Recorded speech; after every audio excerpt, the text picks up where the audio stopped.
नमस्कार, जय श्री श्याम, जय श्री महाकाल। आज मैं पंडित चित्रकांत गोस्वामी से आपको कुछ नियम और उपाय बताने आया हूँ। नियम उपाय आपको विशेष तौर पर सावन मास के ऊपर है। सावन का महीना बहुत ज्यादा श्रेष्ठ मास बताया गया है। इस मास में भगवान भोलेनाथ को जितनी जल्दी आप प्रसन्न कर सकते हैं, भोलेनाथ को उतनी जल्दी प्रसन्न हो जाते हैं। क्या कार्य ऐसे करें कि भगवान भोलेनाथ को हम प्राप्त कर सकें, बाबा की अपनी श्रद्धा, अपना कर्म बाबा को समर्पित कर सकें, बाबा से हर प्रकार की समस्याओं का समाधान ले सकें। करना क्या है, आपको करना है छोटा सा उपाय।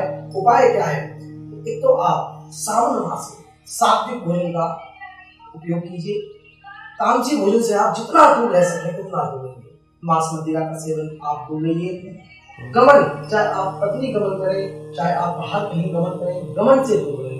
गमन से आपको दूर रहना है। बिल्कुल पवित्रता के साथ भगवान का स्मरण करना है। भोलेनाथ के श्री चरणों में आपको वंदन करना है। प्रातः काल सुबह आप सूर्य उदय से पहले उठे।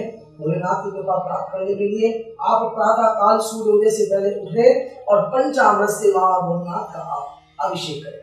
अभिषेक में अगर आपकी सामर्थ्य नहीं है कि आप पंचामृत ले सके तो आप माथे जल से भोलेनाथ का अभिषेक करें। वो भोले भंडारी है, आपके जल से भी बाबा प्रसन्न होंगे। दूसरी चीज भोलेनाथ बोल बता कि तामसी भोजन में उड़द की दाल आती है, लाल मिर्च आती है, मांस मदिरा का सेवन, ये सब चीजें तामसी में आती है। इन सब चीजों का आपको परहेज करना है। जिन व्यक्तियों के ऊपर ऋण ज्यादा चढ़ा हुआ है, देखिए महंगाई का दौर चल रहा है, सीधी सी बात है। मैं तो सीधी बात करूंगा कि ऋण सबके साथ, किसी कोई बिजनेसमैन है, कोई व्यापारी है, कोई छोटा व्यापारी है, कोई बड़ा व्यापारी है, ऋण से सब परेशान है। तो इस सावन आप ऋण मुक्ति से उपाय मैं आपको बताने जा रहा हूँ। करना क्या है? एक मुट्ठी चावल आप सोमवार के दिन पीस लीजिए, उसमें 1 चम्मच हल्दी मिला लीजिए और सुबह सुबह ब्रह्म मुहूर्त में बटकेश्वर महादेव बड़ के पेड़ पर आप जाइए और उसमें जो आपने चावल और हल्दी मिला हुआ जो आपने तैयार किया है पदार्थ, उसको आप भगवान श्री बटकेश्वर महादेव को अर्पण कर दीजिए। एक घी का दीपक भगवान बटकेश्वर महादेव पर बड़ के पेड़ के पास आप जलाइए और अपने ऋण मुक्ति के लिए उनसे प्रार्थना कीजिए। देखिए आपका ऋण पता भी नहीं पड़ेगा आपको कितनी जल्दी आपका ऋण उतरना शुरू हो जाएगा। भोलेनाथ की कृपा प्राप्त करने के लिए आपको मात्र बिल्वपत्र का आपको करना है। बिल्वपत्र आप भगवान शंकर को अर्पण कीजिए। श्री राम का नाम लेके, देखिए राम किसकी पूजा करते हैं? भोलेनाथ की। भोलेनाथ किसकी पूजा करते हैं? श्री राम की। दोनों का आपस में ही योग बना हुआ है, दोनों एक हैं। मैं दोनों को एक कहूंगा क्योंकि देवादिदेव महादेव और भगवान विष्णु और भगवान ब्रह्मदेव तीनों में अगर जिस व्यक्ति ने फर्क माना है उसका कभी कोई कार्य सफल नहीं हुआ। तीनों की युक्ति एक है। ओम को आप देखिए, ओम चक्र में तीनों समाये हुए हैं। श्री चक्र में, श्री चक्र जो होता है, श्री चक्र में महालक्ष्मी, महाकाली और महासरस्वती विराजमान है। ओम में ब्रह्मा, विष्णु और महेश भगवान भोलेनाथ अर्पण है। आपको मैं एक छोटा सा उपाय बताने जा रहा हूँ ऋण मुक्ति के लिए। अगर आप ऋण से ज्यादा परेशान है तो समी वृक्ष, समी का जो वृक्ष होता है उसकी एक पत्रिका आप लें और भगवान शंकर को आप प्रतिदिन आप उसको भोलेनाथ को अर्पण कर दीजिए। और जब आप भोलेनाथ को उसे अर्पण करें तो ये बोल कर करें, जिस चीज से आपने ऋण लिया है, जिस कार्य से आपने ऋण लिया है, उस कार्य को भोलेनाथ को समर्पित कीजिए और आप देखिए आपके ऋण भी करना शुरू हो जाएगा और आपके जो मस्तिष्क में तनाव की स्थिति आपके साथ चल रही है उससे भी आपको मुक्ति मिलेगी। बात करता हूँ उनके बारे में जो कहते हैं गुरुजी बच्चे पढ़ते हैं, ऐसा नहीं है बच्चे नहीं पढ़ते, लेकिन बच्चों को कोई लाभ नहीं मिल पा रहा। बच्चे मेहनत पूरी करते हैं लेकिन कोई लाभ नहीं मिल पा रहा है। एग्जाम लिखते हैं, सब भूल जाते हैं, रात को याद करके सोते हैं, सुबह उठते हैं, फिर याद करते हैं, थोड़ी देर बाद फिर पूछा जाए तो फिर भूल जाते हैं। क्या कारण है? ऐसा कारण तब होता है जब आपकी कुंडली में चंद्रमा सप्तम भाव में हो या आंशिक कालसर्प दोष आपकी कुंडली में बना हुआ हो या आपकी कुंडली में पितृ दोष बना हुआ हो। तो मैं आपको उपाय बता रहा हूँ बच्चे के लिए विशेष तौर पर। ये बच्चे भी कर सकते हैं, बड़े भी कर सकते हैं, जिनको थोड़ी परेशानी है, याददाश्त में कमी है, वो इस उपाय कर सकते हैं। उपाय क्या है कि आपको अगर बच्चे की आयु 7 वर्ष से नीचे है, 7 वर्ष से नीचे है या 11 वर्ष से नीचे है, आप उसको ठंडा दूध दीजिए। गाय का दूध बहुत ज्यादा उत्तम है, गौ माता का दूध होता है तो बहुत ज्यादा उत्तम होता है। उसमें आप ठंडा उस दूध को कर लें, फ्रिज में रख लें, उसको ठंडा दूध लें और उसमें आप अगर आपने आधी किलो दूध लिया है, 500 ग्राम आपने दूध लिया है तो उसमें 100 ग्राम चीनी या शक्कर आप उसमें मिला लें और बच्चे के हाथ से पतली पतली धार भोलेनाथ को अर्पण करवाएं। पतली पतली धार जब बच्चा अर्पण करेगा, ओम नमः शिवाय, ओम नमः शिवाय, श्री शिवाय नमस्तुभ्यम, श्री शिवाय नमस्तुभ्यम, आप उस उपाय को कीजिए। आपके बच्चे का मस्तिष्क तेज होगा और आपके बच्चे का पढ़ाई में अगर मन भी नहीं होगा तो भी उसका मन पढ़ाई में लगेगा। ये मेरा बिल्कुल बहुत ज्यादा, मैं आपको क्या कहूँ कि मैंने इस उपाय को स्वयं करके देखा है। मैं जब विद्यालय में अध्ययन करता हूँ, विद्यालय की मैंने स्वयं इस उपाय को करा, क्योंकि जब मंत्र हमारी ऋचाएं होती हैं, ऋचाएं बड़ी बड़ी होती है, याद नहीं होती, तो बाबा भोलेनाथ की कृपा से सारे कार्य पूर्ण होते हैं। आप विश्वास कीजिए, भोलेनाथ पर जिसने विश्वास कर लिया, उस नाथ को जिसने पकड़ लिया, उसकी जिसने अपने कर्म बाबा को समर्पित कर दिया, अपना जीवन बाबा को समर्पित कर दिया, आप इसमें उसका कल्याण होना निश्चित है। वो डोर ऐसी पकड़ लेता है जो डोर कोई उसे छुटा नहीं सकता, अपने डोर उसके हाथ में है। ये था बच्चे के लिए उपाय। अब बात करते हैं बड़ों की। ये जैसे बड़े हैं, बड़े बुजुर्ग हमारे घर में रहते हैं, भूल जाते हैं, कोई चीज कहीं रखी है कहीं रखी है, दवाइयों के ऊपर रखते हैं, डॉक्टर को बुलाते हैं कि हमें याददाश्त में कमी आ रही है या हमारे जो है माइग्रेन की दिक्कत हो रही है, ये मस्तिष्क से समस्या जो हो रही है, उधर से संबंधित समस्या हो रही है, नेत्रों से संबंधित समस्या हो रही है। डॉक्टर के पास जाते हैं, पर्चा कटवाया, फीस दी, मेडिसिन ली, दवाई खाते जा रहे हैं, धीरे धीरे लाभ मिल रहा है, ठीक है। लेकिन मैं आपको ऋग्वेद के द्वारा एक महत्वपूर्ण उपाय आपको बताने जा रहा हूँ। ये ऋग्वेद में स्पष्ट लिखा हुआ है, अगर आप इस उपाय को करते हैं, शिव महापुराण में भी उपाय लिखा हुआ है, अगर आप इस उपाय को करते हैं तो आप नेत्रों से, आप मस्तिष्क से, आप उदर से, आप अपनी याददाश्त से संबंधित किसी परेशानी से आप बहुत जल्दी मुक्त हो जाएंगे। करना क्या है? आपको करना है कि प्रातः काल सूर्य उदय से पहले एक ताजा बिल्व पत्र लीजिए,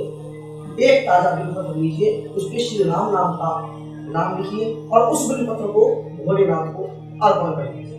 हालांकि मंत्र अगर आप पे आता है, ओम नमः शिवाय बोल सकते हैं, महामृत्युंजय मंत्र बोल सकते हैं, उसको आप अर्पण कर दीजिए, भगवान भोलेनाथ का स्मरण कीजिए। एक और बिल्व पत्र लीजिए, उस बिल्व पत्र को जलाधारी पे उसको आप अर्पण कर दीजिए। अब जो ऊपर रखा हुआ बिल्व पत्र है, भगवान के शिवलिंग पर जो आपने बिल्व पत्र रखा है, उस बिल्व पत्र को पूजा अर्चना पूर्ण करने के बाद, भगवान से स्मरण करने के बाद, अपनी मनोकामना भगवान के सामने रखने के बाद उस बिल्व पत्र को उठाइए और मंदिर के बाहर आ जाइए। मंदिर से बाहर आने पर जो मंदिर की सीढ़ियां होती हैं उस पर बैठ जाइए, भगवान की तरफ मुख कर लीजिए और आराम से एक एक पत्र आप उसको चबा कर खाइए। और उसको आप जैसे ही चबा कर खाएंगे, आपने बता रहा हूँ ये कार्य सावन मास, आपकी बात 59 दिन का सावन है, अगर आप ये काम आपने मात्र 20 दिन भी कर लिया, 21 दिन भी कर लिया, तो आपका कल्याण होना निश्चित है। आप इस समस्या से निजात पा जाएंगे, बिल्कुल हर तरीके से। मैं आपको स्पष्ट बोल रहा हूँ, इस समस्या से आपको समाधान तुरंत मिलेगा 20 दिन के अंदर। बिल्कुल आप खाली पेट सेवन आपको करना है। आपके जीवन में, आपके शरीर में कितनी भी बीमारियां हो, किसी भी तरह की बीमारियां हो, मैं यहाँ तक ही कह सकता हूँ कि जो व्यक्ति कैंसर तक से पीड़ित है, अगर वो इस उपाय को करता है, निश्चित तौर पर उसके सभी कष्ट मुक्त होंगे। ये शिव महापुराण में लिखा हुआ उपाय मैंने आपको बताया है। बात करते हैं जल अभिषेक। अब देखिए 15 और 16 दोनों में भगवान का जल अभिषेक होगा। जो हमारे कांवरिया कांवड़ लेके आ रहे हैं, बहुत दूर से पैदल चल के कांवड़ जल लेके आ रहे हैं, शुभ मुहूर्त नहीं पता होता कैसे हम जल अर्पण करें, विधान नहीं पता होता कि हम किस प्रकार से भगवान भोलेनाथ को जल अर्पण करें। तो मैं आज उन भाइयों के लिए भी और सबके लिए, जो ग्रस्त जीवन जी रहे उनके लिए भी, और जो जल लेकर आ रहे उनके लिए भी, और जो अपने आप से भगवान को अर्पण कर रहे हैं, ये जल अर्पण करने जा रहे हैं, उनके लिए भी मैं आपको एक छोटा सा उपाय सूक्ष्म रूप में बताने जा रहा हूँ। करना क्या है? जब आप घर से जल लेकर निकलें, सबसे पहले अगर आप हरिद्वार से जल ला रहे हैं या गौमुख से जल ला रहे हैं, गंगोत्री से जल ला रहे हैं, जहां से भी आप जल ला रहे हैं, उस जल की मर्यादा का आपको विशेष ध्यान रखना है। जल की मर्यादा का ध्यान रखते हैं तभी जल परिपूर्ण होता है। कांवड़ का मतलब ये नहीं है कि आपने जल वहां से उठा लिया, जगह जगह आपने कांवड़ टांग दी और आपने अपना नित्य क्रिया करी। नित्य क्रिया का अलग चीज होता है कि सुबह हमने उठे, नित्य क्रिया करी, हमने जल को विराम दिया, कांवड़ को विराम दिया और उसके बाद हमने अपनी क्रियाएं करी। लेकिन जिन भाइयों की बहुत सारे मैंने देखे हैं, मैं कई बार गया हूँ, मैंने कई बार देखा है कि थोड़ी दूर चले और फिर कांवड़ को विराम दे दिया। इससे क्या होता है कि जो जल की मर्यादा है वो ठिन्न होती है। जल को आप, ठीक है, आप उसको कुछ समय की दूरी पर आप उसको रखें, स्वच्छ स्थान पर आप रखें, विशेष तौर पर स्वच्छता के साथ आप रखें। आप जल सबसे पहले शिवलिंग का आकार, ये जो आकार है शिवलिंग ऊपर लगा हुआ है, नीचे जो जलहरी है, सबसे पहले आपको जल चढ़ाना है, जलाना है इस तरफ फिर इस तरफ फिर भगवान भोलेनाथ। ये है कांवड़ियों के लिए जल चढ़ाना, क्योंकि कांवड़ियों जल ला रहा है वो सीधा महाकाल के लिए ला रहा है, सीधा बाबा भोलेनाथ के लिए ला रहा है, तो उसका विधान है जय श्री महाकाल। नमस्कार, जय श्री श्याम, जय श्री महाकाल। आज मैं पंडित चित्रकांत गोस्वामी से आपको कुछ नियम और उपाय बताने आया हूँ। नियम उपाय आपको विशेष तौर पर सावन मास के ऊपर है। सावन का महीना बहुत ज्यादा श्रेष्ठ मास बताया गया है। इस मास में भगवान भोलेनाथ को जितनी जल्दी आप प्रसन्न कर सकते हैं, भोलेनाथ को उतनी जल्दी प्रसन्न हो जाते हैं। क्या कार्य ऐसे करें कि भगवान भोलेनाथ को हम प्राप्त कर सकें, बाबा की अपनी श्रद्धा, अपना कर्म बाबा को समर्पित कर सकें, बाबा से हर प्रकार की समस्याओं का समाधान ले सकें। करना क्या है, आपको करना है छोटा सा उपाय। उपाय क्या है? एक तो आप सावन मास में सात्विक भोजन का उपयोग कीजिए। तामसी भोजन से आप जितना दूर रह सकें उतना दूर रहिए। मांस मदिरा का सेवन आप दूर रहिए। गमन, चाहे आप पत्नी गमन करें, चाहे आप बाहर कहीं गमन करें, गमन से दूर रहिए। गमन से आपको दूर रहना है, बिल्कुल पवित्रता के साथ भगवान का स्मरण करना है, भोलेनाथ के श्री चरणों में।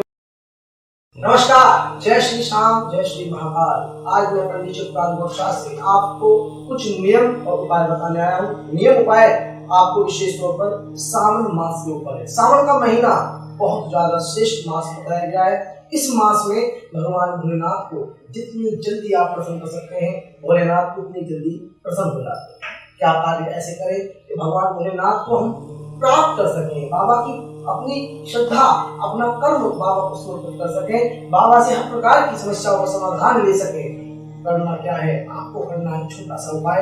उपाय क्या है? एक तो आप सावन मास में सात्विक भोजन का उपयोग कीजिए। तामसी भोजन से आप जितना दूर रह सकें उतना दूर रहिए। मांस मदिरा का सेवन आप दूर रहिए।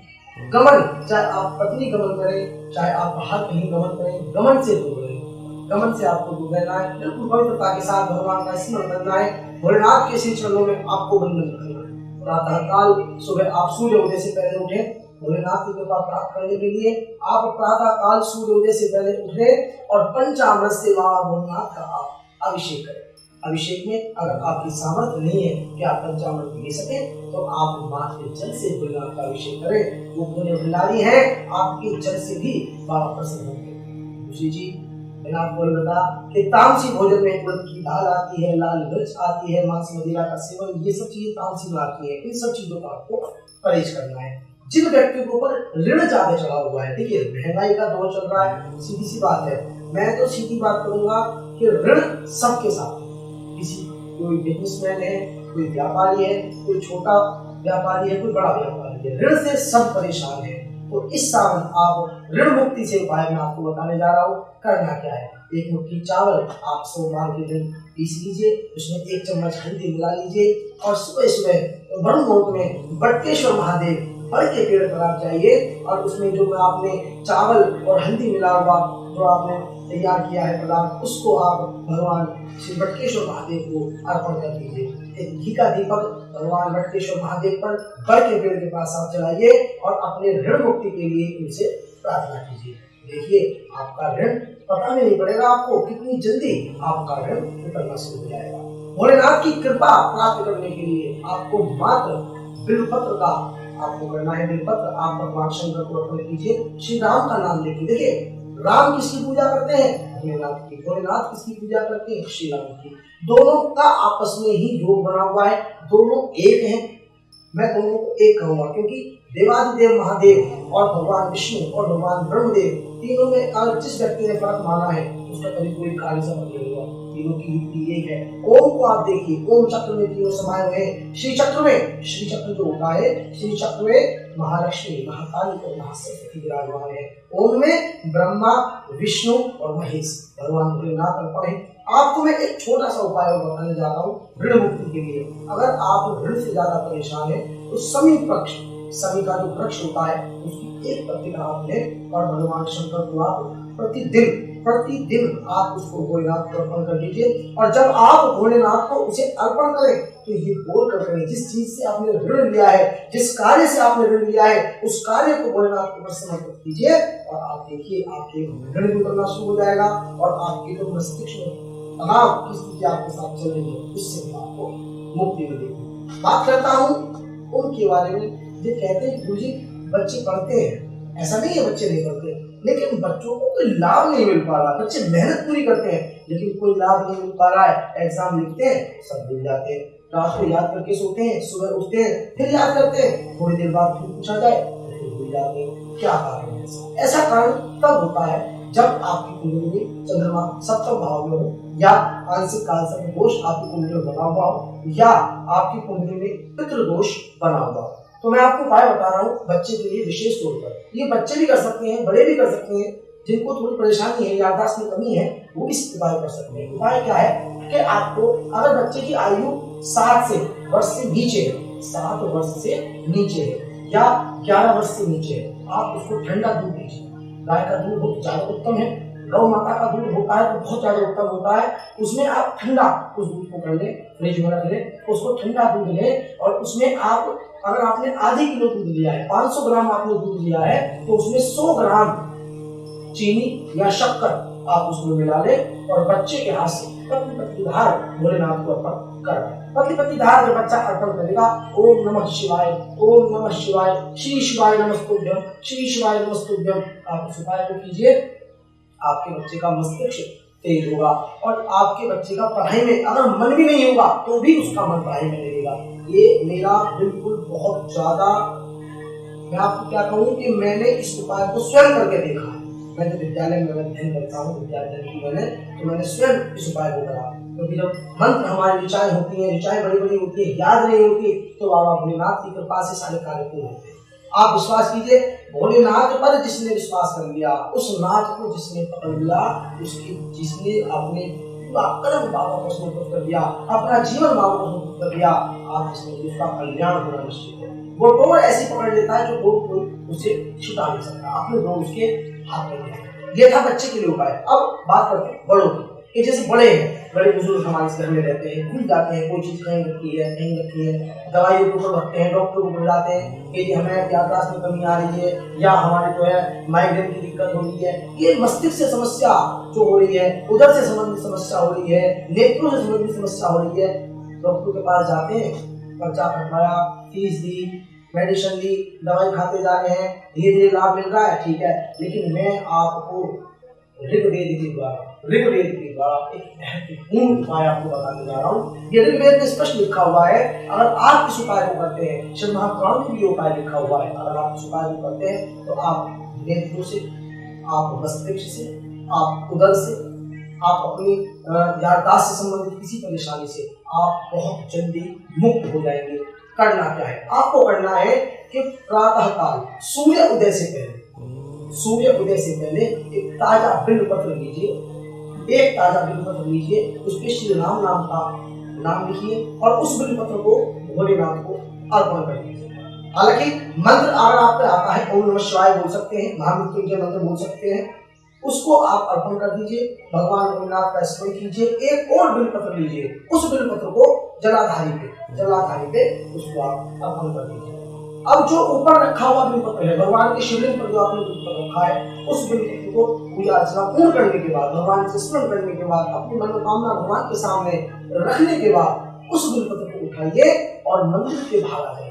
मंदिर से बाहर आने पर जो मंदिर की सीढ़ियां होती हैं उस पर बैठ जाइए, भगवान की तरफ मुख कर लीजिए और आराम से एक एक पत्र आप उसको चबा कर खाइए। और उसको आप जैसे ही चबा कर खाएंगे, आपको बता रहा हूँ ये कार्य सावन मास, आपकी बात 59 दिन का सावन है, अगर आप ये काम आपने मात्र 20 दिन भी कर लिया, 21 दिन भी कर लिया, तो आपका कल्याण होना निश्चित है। आप इस समस्या से निजात पा जाएंगे बिल्कुल हर तरीके से। मैं आपको स्पष्ट बोल रहा हूँ, इस समस्या से आपको समाधान तुरंत मिलेगा 20 दिन के अंदर। बिल्कुल आप खाली पेट सेवन आपको करना है। आपके जीवन में, आपके शरीर में कितनी भी बीमारियां हो, किसी भी तरह की बीमारियां हो, मैं यहाँ तक ही कह सकता हूँ कि जो व्यक्ति कैंसर तक से पीड़ित है, अगर वो इस उपाय को करता है निश्चित तौर पर उसके सभी कष्ट मुक्त होंगे। ये शिव महापुराण में लिखा हुआ उपाय मैंने आपको बताया है। बात करते हैं जल अभिषेक। अब देखिए 15 और 16 दोनों में भगवान का जल अभिषेक होगा। जो हमारे भाई कांवरिया कांवड़ लेके आ रहे हैं, बहुत दूर से पैदल चल के कांवड़ जल लेके आ रहे हैं, शुभ मुहूर्त नहीं पता होता, शुभ मुहूर्त नहीं पता होता, कैसे हम जल अर्पण करें, विधान नहीं पता होता कि हम किस प्रकार से भगवान भोलेनाथ को जल अर्पण करें। तो मैं आज उन भाइयों के लिए भी और सबके लिए जो ग्रस्त जीवन जी रहे उनके लिए भी, और जो जल लेकर आ रहे हैं उनके लिए भी, और जो अपने आप से भगवान को अर्पण कर रहे हैं, ये जल अर्पण करने जा रहे हैं उनके लिए भी मैं आपको एक छोटा सा उपाय सूक्ष्म रूप में बताने जा रहा हूँ। करना क्या है, जब आप घर से जल लेकर निकले, सबसे पहले अगर आप हरिद्वार से जल ला रहे हैं या गौमुख से जल ला रहे हैं, गंगोत्री से जल ला रहे हैं, जहां से भी आप जल ला रहे हैं, उस जल की मर्यादा का आपको विशेष ध्यान रखना है। जल की मर्यादा का ध्यान रखते हैं तभी जल परिपूर्ण होता है। कांवड़ का मतलब ये नहीं है कि आपने जल वहां से उठा लिया, जगह जगह आपने कांवड़ टांग दी और आपने अपना नित्य क्रिया करी। नित्य क्रिया का अलग चीज होता है, क्योंकि सुबह हमने उठे, नित्य क्रिया करी, हमने जल को विराम दिया, कांवड़ को विराम दिया और उसके बाद हमने अपनी क्रियाएं ऊपर करी। लेकिन जिन भाइयों की बहुत सारे मैंने देखे हैं, मैं कई बार गया हूँ, मैंने कई बार देखा है कि थोड़ी दूर चले और फिर कांवड़ को विराम दे दिया। इससे क्या होता है कि जो जल की मर्यादा है वो ठिन्न होती है। जल को आप ठीक है, आप उसको कुछ समय की दूरी पर आप उसको रखें, स्वच्छ स्थान पर आप रखें, विशेष तौर पर स्वच्छता के साथ आप रखें। आप जल सबसे पहले शिवलिंग का आकार, ये जो आकार है शिवलिंग ऊपर लगा हुआ है, नीचे जो जलहरी है, सबसे पहले आपको जल चढ़ाना है, जला है इस तरफ फिर इस तरफ फिर भगवान भोलेनाथ। ये है कांवड़ियों के लिए जल चढ़ाना। क्योंकि कांवड़ियों जल ला रहा है वो सीधा महाकाल के लिए ला रहा है, सीधा बाबा भोलेनाथ के लिए ला रहा है, तो उसका विधान है कि पहले आप जलाधारी चढ़ाएं और फिर भगवान शंकर को चढ़ाएं। ये आपका जल का विधान। अब हम लोग क्या करते हैं कि जो सामूहिक हम लोग हैं अपना जल अभिषेक करते हैं, उनको करना क्या है, उनको सबसे पहले जल अभिषेक भगवान गणेश जी पे करना है, माता पार्वती पर करना है, भगवान कार्तिकेय जी पर करना है, भगवान नंदीश्वर महादेव पर करना है, तब भगवान की फिर जलहरी पर करना है और फिर शंकर भगवान को करना है। ये विधान, क्योंकि भगवान कहते हैं सबसे पहले मेरे गण, भोलेनाथ स्पष्ट कहते हैं आप जल अभिषेक कराइए, आप कोई पूजा पाठ अनुष्ठान कराइए, भगवान भोलेनाथ स्पष्ट कहते हैं कि पहले मेरे गण, मेरे गणों के बाद। अगर आप ये नियम से आप जलाभिषेक करते हैं, भगवान का स्मरण करते हैं, तो आपकी इच्छा निश्चित ही पूरी होगी। जिस कार्य के लिए भी आप चलेंगे, जिस चीज के लिए आप चलेंगे, भोलेनाथ आपसे पहले आपके आगे चलेंगे। ये मैं आपको विश्वास के साथ कह सकता हूँ, क्योंकि ऐसा मैंने महसूस किया है। जिसने सब कुछ बाबा पर छोड़ दिया, जिसने सब कुछ अपने आप सब कुछ उस पर निर्भर कर दिया, उसके जीवन में किसी प्रकार की कोई समस्या नहीं आने की। ये सावन मास बहुत महत्वपूर्ण महीना माना जाता है। इसमें भोलेनाथ की बारात निकलती है, भगवान की शाही सवारी निकलती है, महाकालेश्वर उज्जैन में बाबा की शाही सवारी निकलती है, बाबा की जगह जगह पालकियां निकलती है, बाबा के जगह जगह जयकारे बोले जाते हैं। कारण कि जो सावन मास है ये बाबा भोलेनाथ को बहुत ज्यादा प्रिय है, और इस मास में भोलेनाथ मृत्यु लोक में लोग कल्याण करते हैं। और इस लोक में रहकर जितने समय सावन मास रहता है, भोलेनाथ उतने समय मृत्यु लोक में रहते हैं। जो लोग अभिषेक कराते हैं यानी धन की प्राप्ति करते हैं, जो लोग अपने घर में कष्ट से रहे हैं, कोई शारीरिक कष्ट से बहुत ज्यादा परेशान हो रहा है, भोलेनाथ का स्मरण कीजिए, आपका कल्याण होगा। आपको विशेष तौर पर कुछ मंत्र आपको बताया जा रहा हूँ, अगर आप उन मंत्रों को उपाय करते रहेंगे तो आपके जीवन की समस्याओं का समाधान बिल्कुल नहीं होगा। अगर आपको रोग लगा हुआ है और बहुत ही ज्यादा रोग लगा हुआ है, डॉक्टर ने कह रहे हैं कि भाई आपकी स्थिति बहुत ज्यादा खराब है, एक उपाय मैं आपको बता रहा हूँ। दुर्गा सप्तशती का